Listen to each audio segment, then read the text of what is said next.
Texas has laid out a bold education plan that could be an indicator of what to expect on a national scale in the upcoming Trump administration. The state now poised to pass its first and the nation's largest private school choice program, serving some 5 million students there. NewsNation's Xavier Walton joins us live from Dallas this morning with more. So, Xavier, what implications could this have on the education system across the country? Get us up to speed.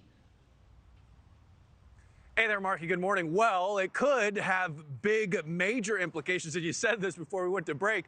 Everything's bigger in Texas. That could mean the school choice program, too. And again, we're saying could because it could happen. Next legislative session doesn't start until January, obviously. But think about it this way.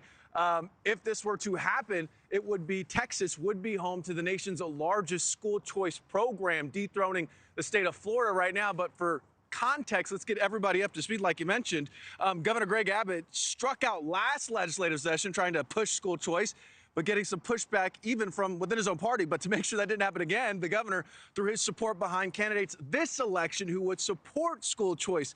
And let's just say Governor Abbott says his efforts were successful. Take a listen. I made sure that we would elect Republicans to the Texas House of Representatives in sufficient number to be able to pass a school choice plan just like the Texas Senate has passed many times.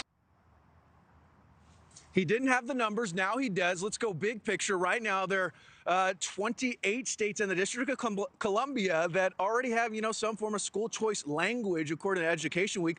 That number grown exponentially in recent years. Everybody knows that, and opponents of school choice say they're concerned those numbers are going to grow even faster under the new Trump administration come January. President-elect Donald Trump has said repeatedly that he supports school choice.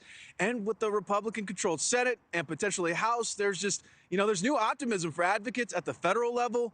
All that despite voters rejecting separate school choice proposals in states like Colorado and Kentucky last week. But back here in Texas, lawmakers can begin filing bills next week, although that legislative session doesn't start until January. So we're going to have to wait and see. But if we're saying it could have major implications, that is certainly true, Markie. Yeah, so basically families could be able to use these vouchers to send their kids to private school. I know Texas Lieutenant Governor Dan Patrick named it as his top legislative choice and priority for the session. Xavier Walton, live from Dallas.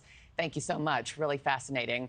Thanks for watching, everybody. Go to joinnn.com to find NewsNation on your television provider. Also, don't forget to click that red subscribe button below to get more of NewsNation's fact-driven, unbiased coverage.